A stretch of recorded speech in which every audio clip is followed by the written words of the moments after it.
नमस्ते, आप सभी का स्वागत है आज की इस राजनीतिक परिचर्चा में।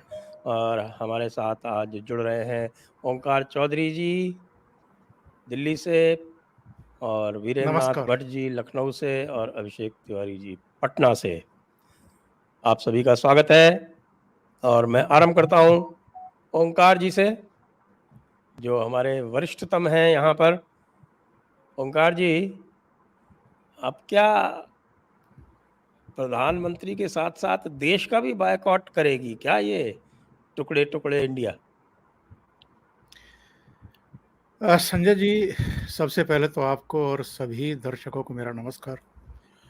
दूसरे, कांग्रेस से जो मौजूदा कांग्रेस है, इससे अब देश को भी अपेक्षा नहीं बची है, शायद उनके मतदाताओं को भी नहीं बची है। उनके बहुत सारे सीनियर लीडर जिस तरीके से उनको छोड़ करके जा रहे हैं, उनको भी उम्मीदें नहीं बची हैं। और जिस तरीके से ये लोग मोदी के विरोध में पागल हुए जा रहे हैं, इनको ये भी शऊर नहीं रह गया है कि कहाँ आप राष्ट्र का विरोध करने लगते हैं, सेना का विरोध करने लगते हैं। अगर इतनी भी समझ आप में नहीं है, तब आपको ये राजनीति छोड़ देनी चाहिए, अपने कुछ दूसरे धंधे पकड़ लेने चाहिए। इससे ज़्यादा अनफॉर्चुनेट बहाना क्या हो सकता है, जो मल्लिकार्जुन खड़गे ने किया है कि मेरी आँख में दर्द था। अरे भई, आपकी आँख में दर्द था, तो आप 24 अकबर रोड तक कैसे पहुँच गए?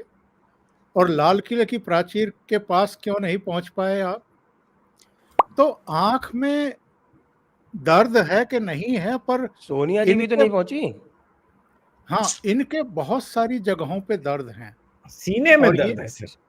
और इनके दर्दों का कोई इलाज ना तो किसी पॉलिटिकल पार्टी के पास है, ना इनके भीतर से कहीं कोई एयरटेल का इनको था समझाने बुझाने वाला है। बताओ। और ना ही मुझे ऐसा लगता है कि इनको चीजों की समझ है। या तो नरेंद्र मोदी के विरोध में इतने पगला गए हैं कि इनकी बुद्धि ने काम करना बंद कर दिया है, वरना ऐसा तो कभी नहीं हुआ कि लाल किले की प्राचीर से प्राइम मिनिस्टर राष्ट्र को संबोधित कर रहे हों, अलग अलग देशों के राजनयिक वहां मौजूद हों, पूरी कैबिनेट वहां मौजूद हों, यहां तक कि दिल्ली के मुख्यमंत्री वहां मौजूद हों, सुप्रीम कोर्ट के चीफ जस्टिस वहां मौजूद हो, और अलग अलग समाज के वर्गों से आमंत्रित किए गए विशेष अतिथि हों, जो सीमांत राज्यों के जिले हैं उनके जनप्रतिनिधि बुलाए गए हों खास तौर से, और चाहे एनसीसी कैडेट हों, दूसरे लोग हों। एक तरफ आप नरेंद्र मोदी को देखिए साहब, जिसे ये राक्षस कहते हैं, रावण कहते हैं, पता नहीं क्या क्या कहते हैं। वो जब बोलना शुरू करते हैं, तो जहां जहां इन्होंने पिछले 3 महीने में, 6 महीने में उनको घेरने की कोशिश की है, या कोई ऐसी नब्ज पर हाथ रखने की कोशिश की है जिससे नरेंद्र मोदी को कोई परेशानी हो, या चुनाव मैदान में जब जाएं वहां परेशानी हो, वो उन चीजों को तुरंत कैच कर लेते हैं, और उसके बाद वो कोई ना कोई ऐसा काम कर देते हैं कि ये टापते रह जाते हैं। एक बार इन्होंने किसानों का मुद्दा उठाने की कोशिश की थी जोर शोर से। उन्होंने किसानों को हर साल 6,000 रुपया प्रधानमंत्री निधि जो योजना है उनकी, उससे देना शुरू कर दिया। अभी इन्होंने मणिपुर की 2 महिलाओं की बात संसद के बाहर भी, संसद के भीतर भी जम करके उछाली। और ऐसा नहीं है कि इस तरह की शर्मनाक वारदात पहली बार हुई हो किसी स्टेट में, बल्कि वस्तु स्थिति तो ये है कि राजस्थान से लेकर के छत्तीसगढ़ तक में और दूसरी कई जगहों पर भी इस तरह की वारदातें होती रही हैं। लेकिन जानबूझ करके प्रधानमंत्री को महिला विरोधी और महिलाओं की जो असमत है उसके प्रति असंवेदनहीन करार देने की एक कोशिश थी। कुल मिलाकर के क्या किया प्रधानमंत्री ने? आज के भाषण को उठा के देखिए। उन्होंने कहा है कि हम ग्रामीण क्षेत्रों की 2 करोड़ महिलाओं को लखपति बनाएंगे, उनको ड्रोन उड़ाना सिखाएंगे। महिलाओं को लेकर के उन्होंने और भी कई ऐलान कर दिए और ये बताया कि महिलाओं की एक्चुअल में इस समय चाहे सेना हो या दूसरे सेक्टर हो या पायलट ही क्यों ना हो, उनका कितना बड़ा भारी योगदान है। तो ये एक्चुअल में कई बार मुझे लगता है कि अब उस स्टेज में पहुंच गई है इनकी बीमारी, जहां ये प्रधानमंत्री की बात सुनने के लायक भी नहीं है। जब पार्लियामेंट में इनकी 3 दिन की बहस का जवाब देने के लिए प्राइम मिनिस्टर खड़े हुए, तो ये पूंछ कमर पर रख करके किस तरह भागे बाहर, ये भी देश ने देखा है। आप 3 दिन तक बोलते रहे, प्राइम मिनिस्टर पर ही बोलते रहे, मणिपुर पर ही बोलते रहे, लेकिन जब सदन का नेता, देश का नेता खड़ा हुआ बोलने के लिए, तो आप सहन नहीं कर पाए। इनके फ्रस्ट्रेशन किस-किस तरीके से निकल रहे हैं, ये रणदीप सुरजेवाला के बयान से पता चल जाता है। जो कुरुक्षेत्र में खड़े होकर के कह रहे हैं कि भारतीय जनता पार्टी को और नरेंद्र मोदी को वोट देने वाले राक्षस हैं। राक्षस हो तुम लोग। इस तरह की वाणी, इस तरह की बातें, जो खुद नरेंद्र मोदी कह रहे थे कि अब तो मतदाताओं पर भी इनका गुस्सा निकलना शुरू हो चुका है कि मतदाता इनका वश नहीं चलता, इनका वश नहीं चलता, वरना ये देश के मतदाताओं को भी बदल दें कि नहीं कहते ये बोल तो दिया मतदाता। राक्षस है, और तो क्या कह सकते हैं। जी, जी। जी।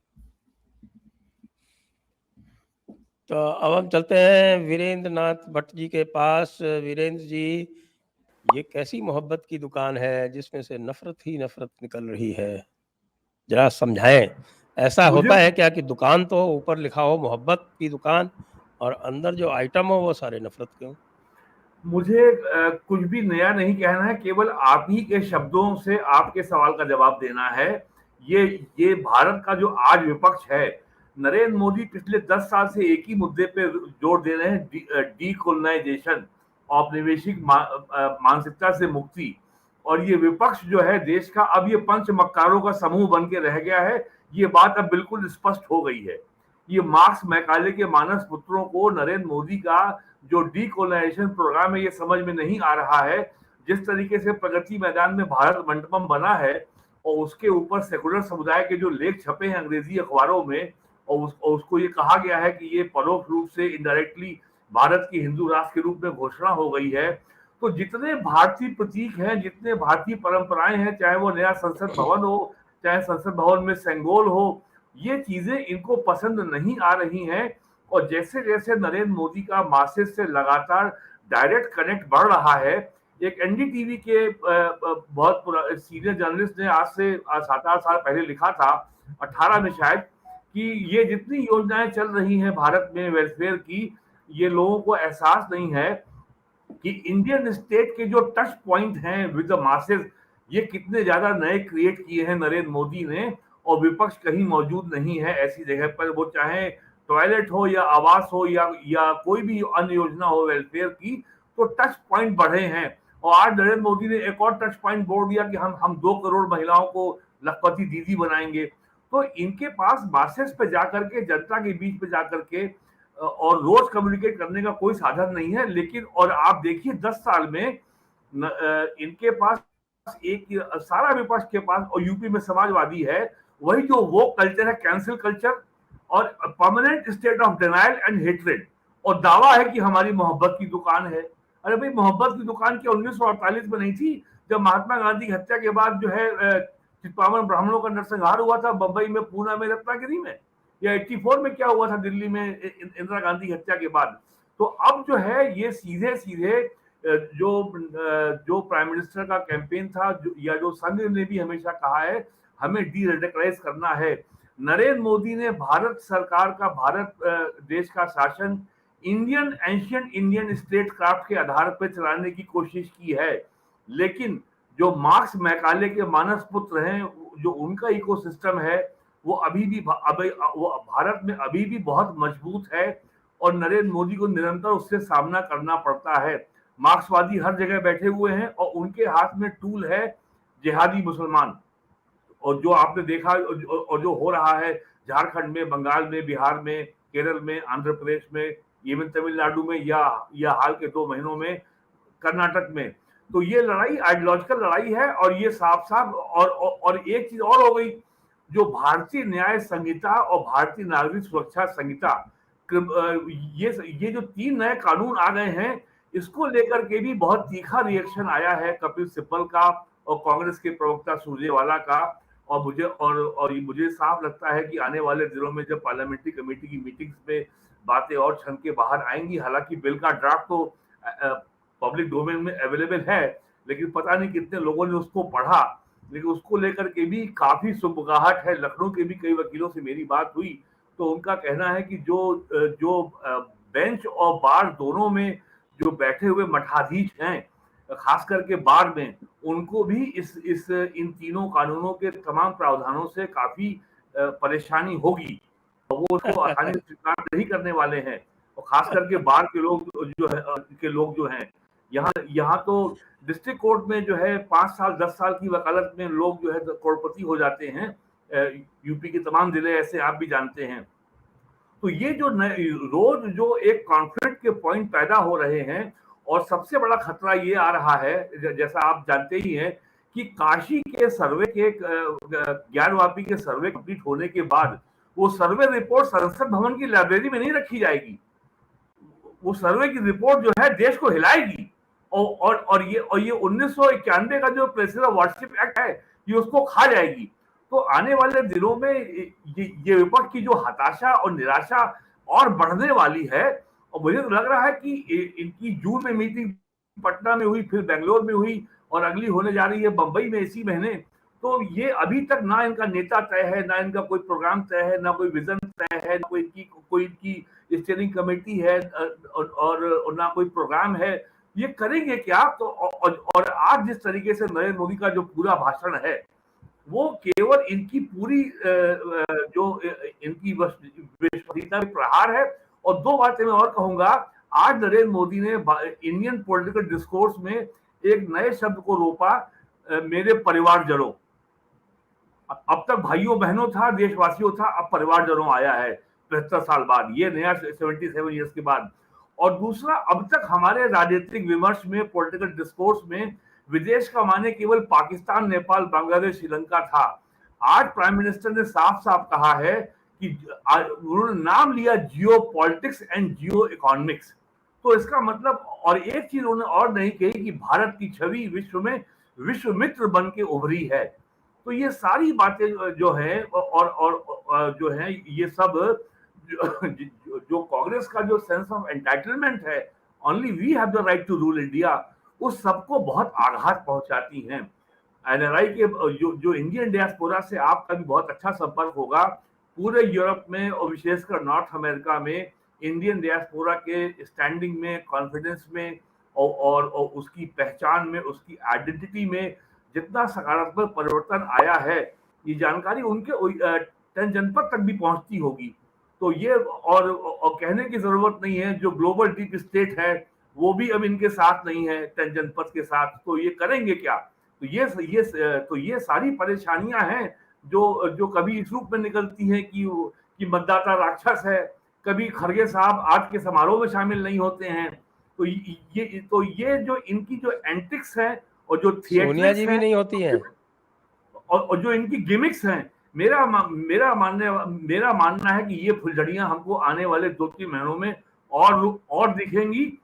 और यदि राजस्थान और मध्य प्रदेश और छत्तीसगढ़ में अगर ये इंडिया का अगर जादू नहीं चला तो स्थितियां और गंभीर हो जाएंगी और हमें ये गिमिक्री और देखने को मिलेगी। अभिषेक जी, टुकड़े टुकड़े इंडिया का एक बड़ा पार्ट आपके यहाँ भी है, सुना आपके यहाँ तो आज दरोगा जी मार दिए गए। तो ये जो रोजगार का हिस्सा की दरोगा जी की हत्या सर, ये एक स्वरोजगार का हिस्सा है। देखिए भारत में अब अलग अलग तरह के रोजगार हैं, लेकिन बिहार में सर एमएनसी तो नहीं आएगी।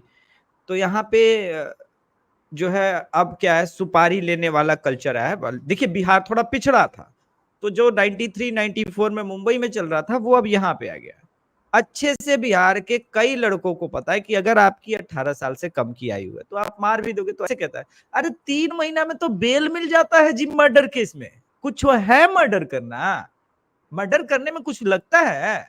अब तू जो जुबिनाइल है तो 3 बरिस के सजा होगा, लाखों रुपया भी तो मिल जाता है। तो एक रोजगार पनप रहा है बिहार में। दरअसल बिहार उड़ता बिहार है। अब मैंने कहा ना थोड़ा पिछड़ा था, तो पंजाब पहले उड़ा, लेकिन बिहार अब उड़ रहा है। शराबबंदी के बाद जिस प्रकार से सूखा नशा का कल्चर यहाँ पे बढ़ा है, वो बहुत खतरनाक है। आप लोग कुछ जो बात कह रहे थे ओमकार सर और वीरेंद्र सर, मैं थोड़ा उसमें ऐड करना चाहता हूँ। सर, सहा नहीं जा रहा। लोग कह रहे हैं कि क्यों नहीं आए खड़गे साहब, दिल सोनिया गांधी। कचोट रहा है क्या? मतलब 10 साल से आदमी ये सत्ता में है, और जब ये हम लाल किला पे जाएंगे तो बोलेगा यही ना कि अगली बार हम फिर से लाल किला पे भाषण देंगे, यानी अगले 5 साल हमको फिर आना है। ये जो है ना कि हम फिर जीत के आ रहे हैं, ये सुनने की सर क्षमता अब नहीं बची है कान में, ये सहने की क्षमता नहीं बची है। और बिहार में भी जिन 2 नेताओं के बारे में आप कह रहे हैं, उनके अंदर भी क्षमता नहीं बची है। आज दोनों ने स्वतंत्रता दिवस के अवसर पे बिहार की उपलब्धियां नहीं बताई हैं, और बताएंगे क्या? बिहार में बैंक लूट हो रहा है, दरोगा मार दिया जा रहा है। हाँ, दरोगा साहब और बाकी पुलिस वालों का जोर किस पे चलता है? तो मनीष कश्यप पे चलता है।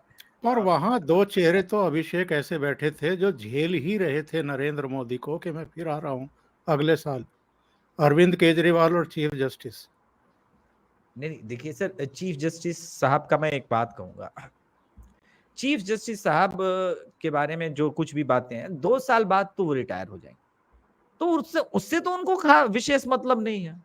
2 अब साल रही का? बात अब तो 1.25 साल ही बचा है। हाँ, 1.25 साल उनका विशेष उससे प्रायोजन नहीं है। अब बात केजरीवाल की, तो मैंने उसी दिन कहा था कि केजरीवाल अब पलटी मारेगा, एकदम कलर बदलेगा, क्योंकि उसको पता चल गया अब तो दिल्ली में वो म्युनिसिपल कॉर्पोरेशन के चेयरमैन के बराबर भी हैसियत नहीं है उसकी। कम से कम उसके पास भी ज्यादा ये है, शक्तियां हैं। तो अब वो क्या, इसीलिए फिर से झाड़ू हाथ में आ गई है। हाँ, तो अब वो क्या करेगा? अब वो एलजी से मिलके रहेगा, सारी चीजें। अब उसको पता है कि रिप्लेस जब करना था हमको कांग्रेस को, तो वहीं फोकस करते, फिर मेरा फोकस बदल देते हैं ये लोग। अब वो देखिएगा कुछ दिन बाद वापस कांग्रेस को गाली देना शुरू करे, नकारा है, निकम्मा है, भ्रष्टाचारी है, ये लोग कुछ नहीं करते, राजस्थान में हमको मौका दीजिए, एमपी में हमको मौका दीजिए, छत्तीसगढ़ में। क्योंकि कांग्रेस और आम आदमी पार्टी कभी अलायड इसलिए बन सकती क्योंकि आम आदमी पार्टी को अगर सरवाइव करना है और अगर आगे जाना है तो वो कांग्रेस को हटा के ही जाना है। वो बीजेपी का वोट शेयर तो नहीं तोड़ सकती, बीजेपी को तो नहीं हटा सकती, कहीं भी रिप्लेस कर सकती। वो जहां भी रिप्लेस करेगी कांग्रेस को करेगी। वैसे ये बात जयपुर डायलॉग्स पे संजय सर मुझे लग रहा है कि 2 साल 2.5 साल पहले भी तो बोल चुके हैं, लेकिन मैं फिर भी रिपीट कर दे रहा हूँ कि ये नेचुरल अलाय नहीं था। तो अब वो चला गया वहां पे। वैसे भी कहीं तो कुछ सम्मान मिल रहा था, बैठने को मिल रहा था सर, वहां पे कम बात है। आजकल तो स्थिति ये है अरविंद केजरीवाल, नीतीश कुमार जैसे लोगों की, कि लोग आते तो कहते हैं आ गया यार, इसका चेहरा देखो, पूरा दिन खराब चला जाता है। ये स्थिति उनकी बन गई है। गठबंधन में कोई वैल्यू नहीं है। आज तेजस्वी यादव जब फ्लैग होस्टिंग करके निकले तो उन्होंने खूब मोदी जी को कहा कि मोदी जी ने हमें विपक्ष के ऊपर इस प्रकार के हमले किए लाल किले से। अब मैं ये सोच रहा था पूरे विपक्ष में किसी का नाम तो लाल किला से डायरेक्ट लिया नहीं। उन्होंने तो कहा भ्रष्टाचार के खिलाफ लड़ाई होगी, करप्शन के खिलाफ लड़ाई होगी। तो भाई भ्रष्टाचार और करप्शन की लड़ाई को आप चारा घोटाला से क्यों जोड़ लेते हैं? या फिर उसमें उन्होंने परिवारवाद और तुष्टीकरण भी जोड़ा था।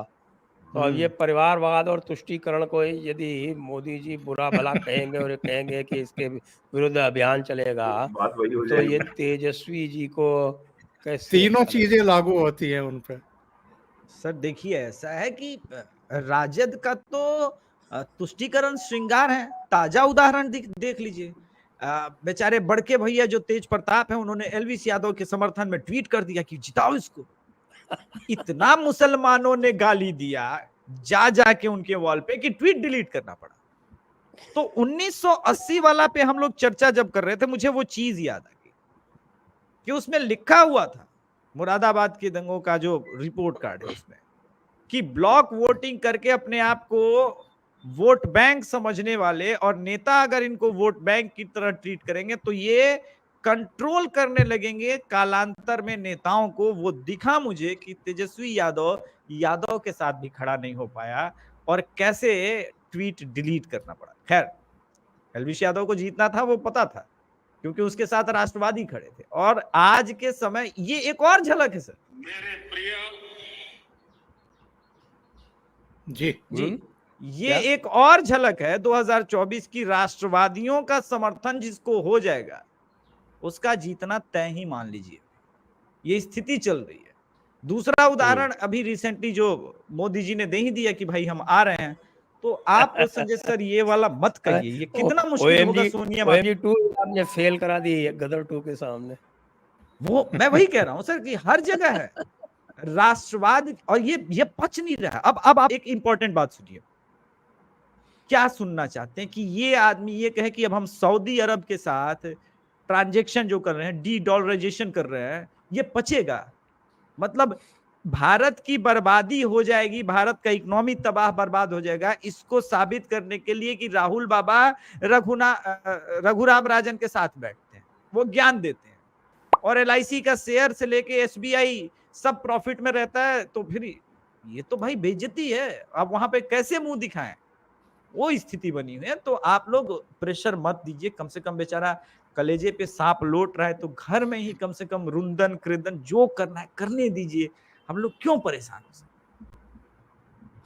जी, वैसे आपने डी-डॉलराइजेशन की बात की, तो कल भारत में उसका आरंभ हो गया जब जी अमीरात के साथ में तेल का सौदा 1 मिलियन बैरल का सौदा जो है वो दिरहम और रुपए में हो गया। जी जी, इसीलिए मैंने तो कहा। इसको लेकर पूरे विश्व में खलबली मच चुकी है, और जो उनके बड़े बड़े जो हैंडल्स हैं या बड़े बड़े जो उनकी मेन स्ट्रीम मीडिया है, स्पेक्टेटर जैसा, उसने भी इसको जो है वो प्रमुखता से छापा है।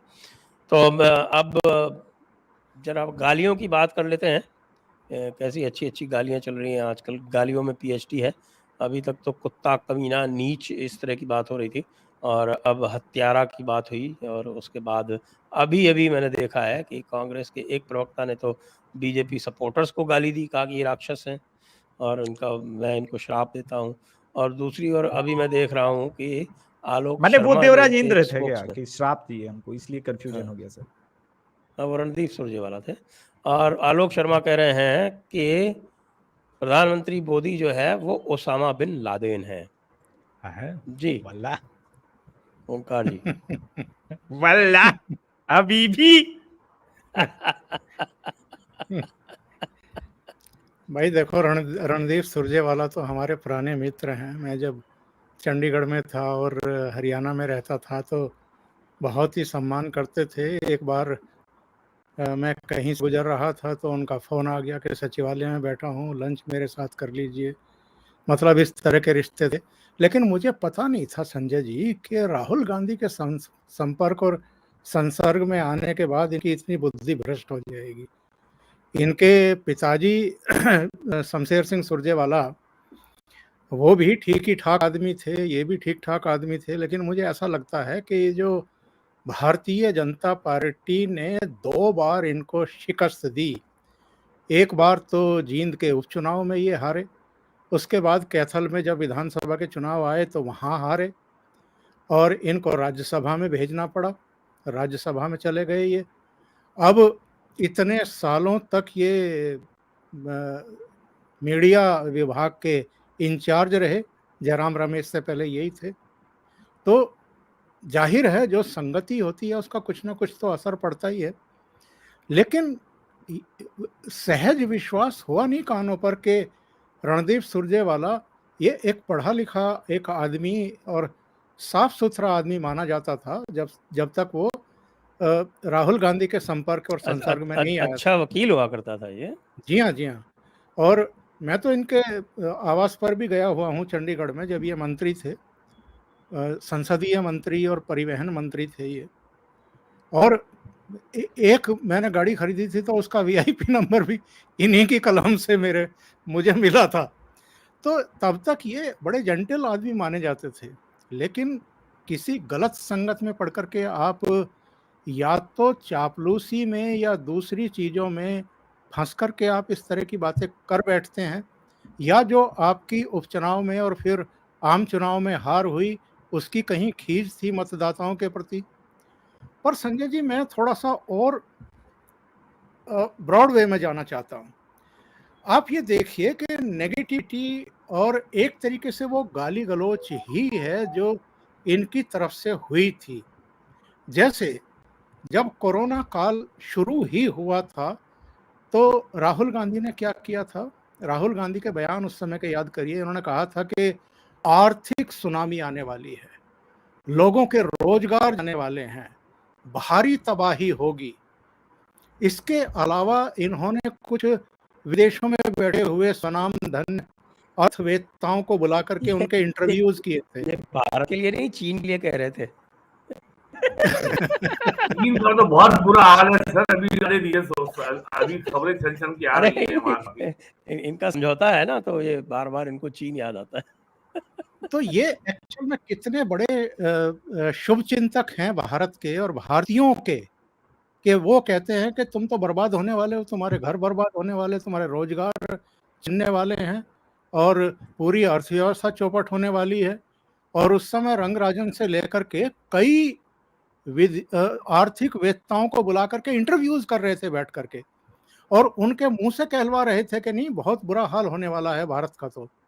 तो बुरा हाल ऐसे होता है कि 10वें नंबर से 5वें नंबर पर अर्थव्यवस्था आ जाए, और जब सारी दुनिया के देशों की अर्थव्यवस्था बेपटरी हो रही थी, तब भारत में तो कम से कम आपको ये मान करके चलना चाहिए, और अब तो गलती मान लेनी चाहिए इनको कि ये गलत कह रहे थे। उस समय भी भारत में अगर अर्थव्यवस्था अच्छा कर रही थी, लोगों के रोजगार नहीं जा रहे थे, और जितनी भी विकास योजनाएं, परियोजनाएं, जो प्रोजेक्ट चल रहे थे, उनकी तो मतलब जो दुनिया की जानी मानी वित्तीय एजेंसियां हैं, उन्होंने भी प्रशंसा की है कि भारत में जितने प्रोजेक्ट चल रहे हैं और जिस तरह से रोजगार जनरेट हो रहे हैं, पूरी दुनिया मंदी का शिकार हो सकती है, भारत पर उसका असर नहीं पड़ेगा।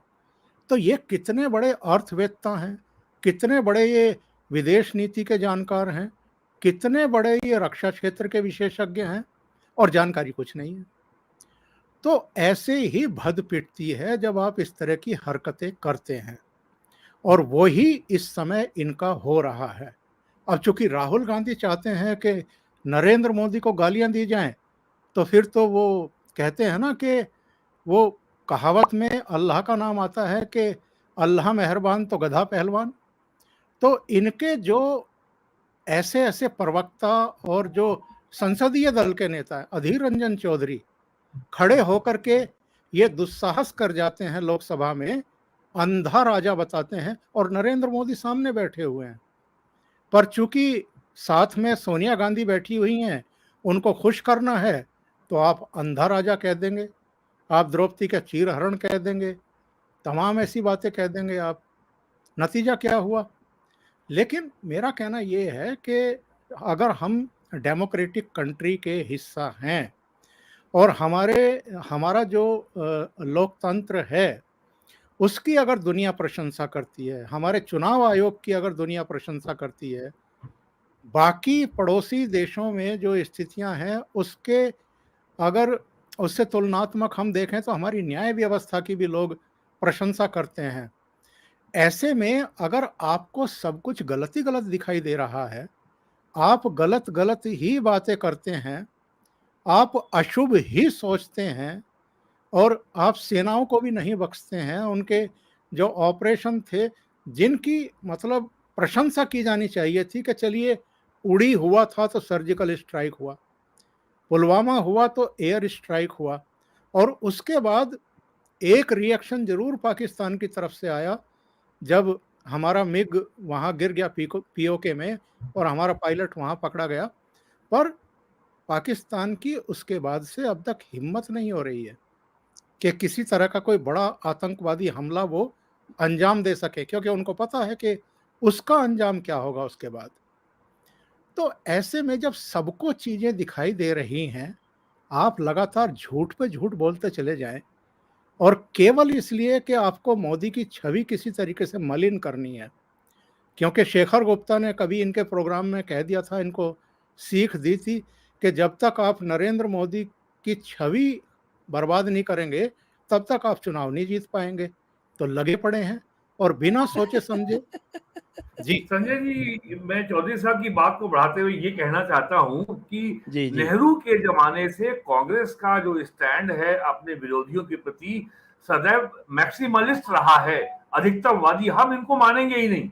नेहरू के जमाने में, इंदिरा गांधी के जमाने में, राजीव गांधी के जमाने में ये बात खुल के सामने नहीं आई। हालांकि कांग्रेस के दौर में 90 बार जो आर्टिकल 356 का इस्तेमाल हुआ है, सरकारें बर्खास्त की गई हैं, ये भी इसका सबूत है।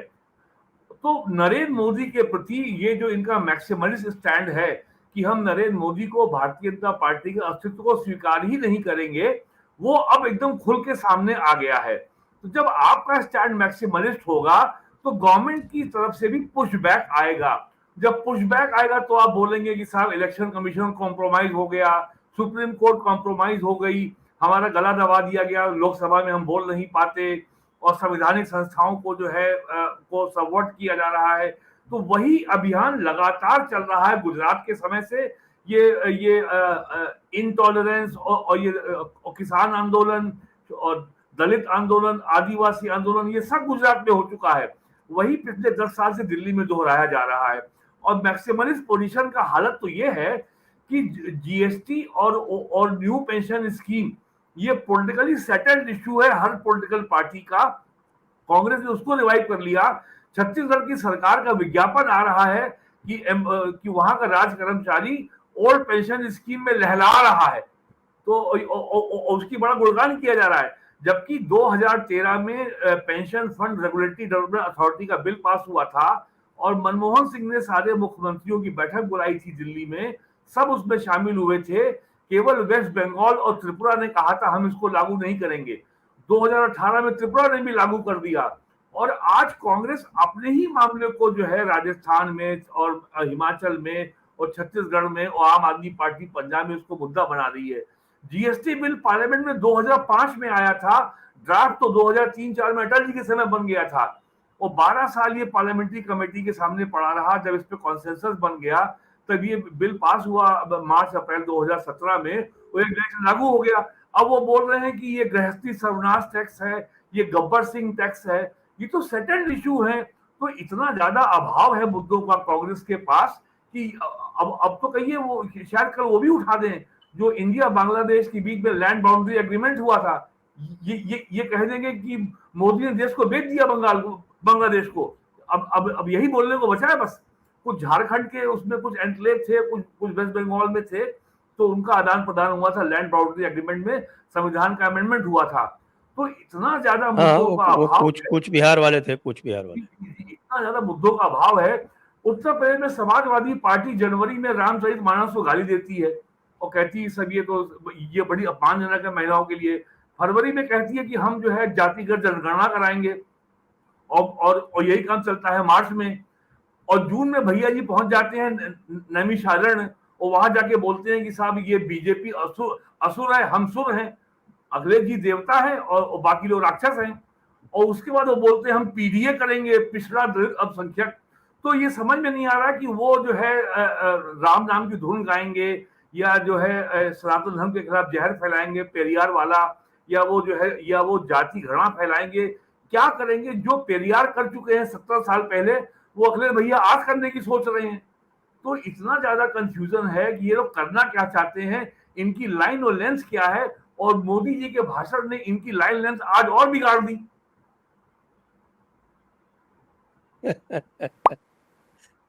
चलिए अभिषेक जी, आपके विचार बताएं। लाइन लेंथ बिगड़ी हुई है, सबसे ज्यादा तो बिहार में ही बिगड़ी हुई है मुझे लग रहा है। हाँ, बड़ा फ्रस्ट्रेशन है सर।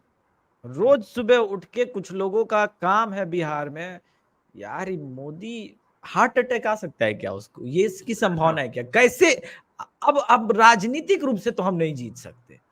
शिवानंद तिवारी जैसे लोगों ने तो मान लिया है कि भाई मोदी नहीं हारेगा, हालांकि सही माना है मोदी नहीं हार रहा है बिहार में अभी। ओंकार जी, आप जल्दी जाना चाहते थे तो आप चाहे तो। जी हाँ, मैंने वही मैसेज आपको किया है। Thank you so much, thank you. Bihar में रिसेंटली जातीय जनगणना हो गई। आज मैं चिराग जी के साथ बैठा था, बड़ा इंटरेस्टिंग जवाब दिया उन्होंने, सुनिएगा। उन्होंने कहा कि भाई ये जातीय जनगणना से बिहार की जीडीपी पे कोई विशेष असर पड़ेगा क्या? बिहार के लॉ एंड ऑर्डर में सुधार आ जाएगा क्या? बिहार में शिक्षा व्यवस्था में जो मूलभूत समस्याएं हैं वो बदल जाएगा क्या? अगर हिंदू मुसलमान करना अपराध है तो हिंदुओं में जाति को विभाजित करना अपराध कैसे नहीं है? और बाकी और मुद्दों पे बात हुई थी, जिस प्रकार से पासवानों पे रिसेंटली अत्याचार हुआ, दरभंगा में दंगे हुए, नूह से कम भयानक दंगा नहीं हुआ है सर, लेकिन किसी को खबर नहीं है। तो फ्रस्ट्रेशन है। सबसे बड़ी बात, एक पार्टी के लोगों को यह लग रहा है कि यार ये हमको मिला क्यों नहीं रहा, पलटने को हम तैयार हैं।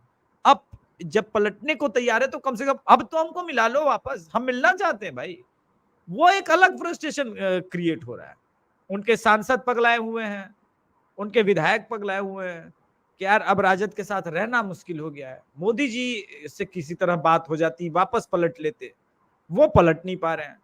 और चिराग पासवान ने अलग इनकी हवा टाइट करके रखी है अकेले। एक चिराग पास, अच्छा बताइए सर, टेक्निकली चिराग पासवान जी की पार्टी तो इन्होंने खत्म कर दी थी, फिर आप उससे डर क्यों रहे? नीतीश जी ने की थी ना, नीतीश बबुआ ने। मैंने वही कह रहा हूं, तो इतना भयभीत का है उस आदमी से भाई? वो जा रहा है, मान लीजिए उनका डेलीगेशन गया बेगूसराय या दरभंगा, तो जाने दीजिए, लोगों से बात कर रहे हैं। उसको समस्या इसी बात से है कि यार ये एक नया युवा आदमी कैसे मुझ पे इस प्रकार के अटैक कर सकता है? मैं तो मोदी जी के समतुल्य हूं ना, मैं तो मोदी जी, मैं तो पीएम कैंडिडेट भी हूं। तो मेरी बात और मेरा मुकाबला स्पीचेस का तो डायरेक्ट मोदी जी के साथ है, और मोदी जी ने छोड़ रखा है हनुमान।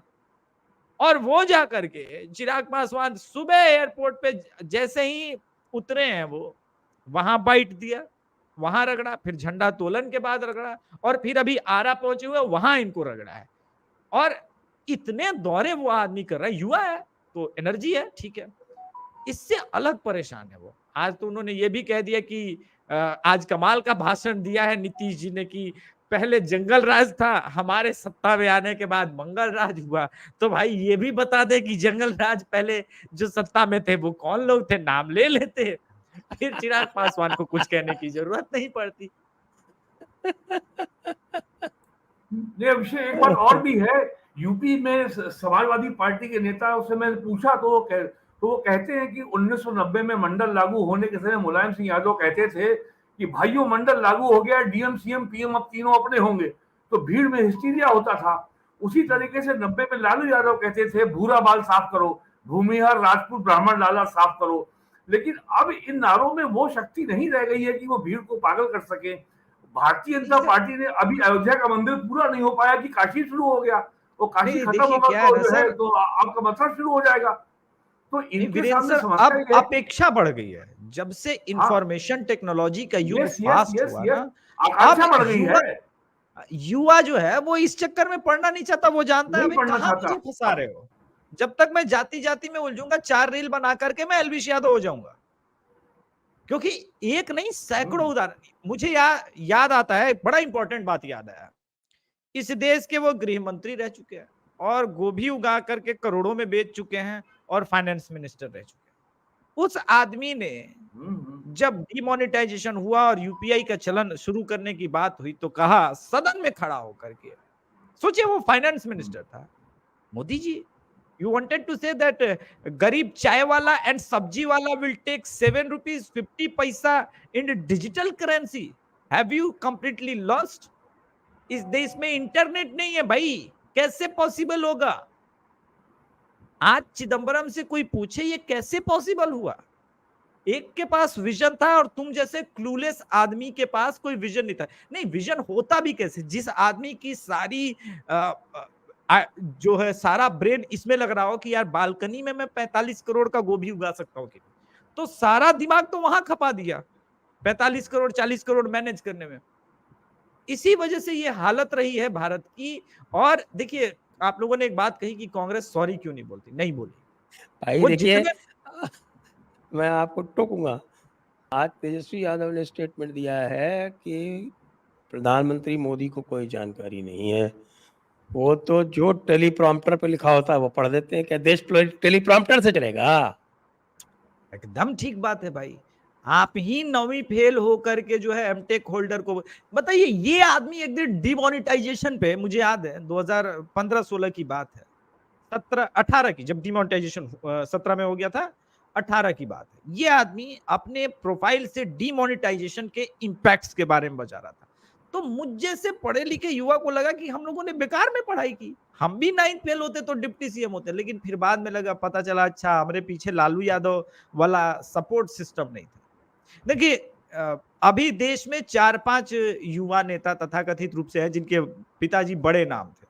उनमें एक लालू प्रसाद यादव के सुपुत्र हो गए, और एक मुलायम सिंह यादव जी वाले हो गए, और एक राहुल। इन तीनों में कंपटीशन ये है कि सबसे बड़ी बंडलबाजी कौन कर सकता है। एक भूकंप लाता है 15 मिनट में, दूसरा तो ऑस्ट्रेलिया से पड़ा हुआ तो कह रहा है भाई आप जीपीएस सिस्टम से ट्रैक कर सकते थे, वहां से तो दिख जाता है गाड़ी कैसे पलटी है। मैं पूरा पागल हो गया था ये स्टेटमेंट सुनने के बाद कि भाई ये कौन से ऑस्ट्रेलियन, ये लोग पढ़े लिखे भी है या वहां जाकर के मतलब क्या किए ये लोग।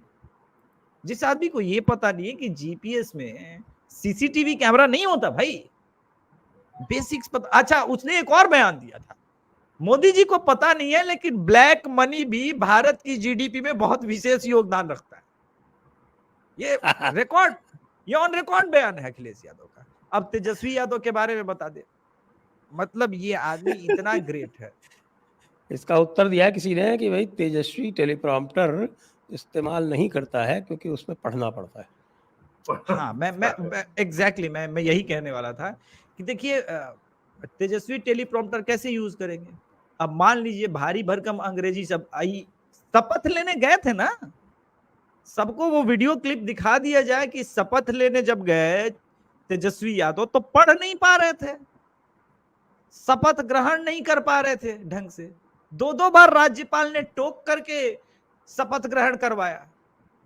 दूसरे को ज्ञान देना कितना आसान होता है, और 9वीं फेल भी ज्ञान दे रहा है। ये हो सकता है इसी देश में इस प्रकार के चमत्कार हो सकते हैं, क्योंकि उन्होंने बोला ना परिवारवाद पे हमला, तो बाप ने इतना कमा के रखा है कि कुछ नहीं करना है, खाली जादव का नाम लेके वोट मांग दो, अब मुसलमान तुम्हारे साथ है, माई समीकरण तुम्हारे साथ है, कुछ नहीं करना। संजय जी, तो एक विषय पे इसको चर्चा, मैं केवल एक बात और कहना चाहता हूँ। एक मिनट, मैं जी इसको कंक्लूड करना है तो मैं अपना प्रश्न आपको फ्रेम कर दूं जी वीरेंद्र जी, और वो ये है कि ये सब देखते हुए आपको 2024 किस ओर जाता दिख रहा है? देखिए, 2024 में भारतीय जनता पार्टी की केवल एक ही चिंता ये है कि ये जो वोट कंसोलिडेशन जो है, ये INDIA की वजह से, तो जितना विपक्ष डिवाइडेड था 2014 में, 2019 में, हम ये उम्मीद कर, तो ऐसा मुझे लगता है कुछ राज्यों में ये डिवीजन कम होगा। तो भारतीय जनता पार्टी की अपनी लड़ाई की तैयारी पूरी है, और यूपी में इसका बहुत असर नहीं है, लेकिन बिहार में, झारखंड में थोड़ा देखने को मिलेगा। बंगाल में सीपीएम, ममता बनर्जी और कांग्रेस के बीच में कैसे ये समझौता होगा, मेरी समझ में नहीं आता है। और एक जो बड़ा डेवलपमेंट हो गया है, मणिपुर से पे सब उलझे हुए हैं। मेवात में दंगे के बाद जिस तरीके से जाटों का जो हिंदू आइडेंटिटी उभरी है, उसको देखते हुए पिछले 10 साल में जिस तरीके से बीजेपी के खिलाफ, जाटों के अंदर बीजेपी के खिलाफ एक अलग जगह रखो ये अभियान चल रहा था, यूपी में, हरियाणा में, राजस्थान में, तो ये मेवात के दंगे से बहुत बड़ा झटका लगा है इस अभियान को इंडिया के। और पूरा विपक्ष बहुत खामोश है, कोई डेलीगेशन अब तक मुंह नहीं गया, कोई अपील जारी नहीं हुई, कोई बयान जारी नहीं हुए, और सारा फोकस केवल मणिपुर पर है। और जिस तरीके से गुरुग्राम में वहां पंचायतें हुई हैं, और वहां पंचायतों ने एक समुदाय विशेष के बायकॉट की अपील के जो आह्वान किया है, उस सब को देखते हुए हरियाणा की राजनीति में मुझे लगता है बहुत ही रेडिकल चेंज आने वाला है, और ये हमें दिखाई पड़ेगा अगले साल।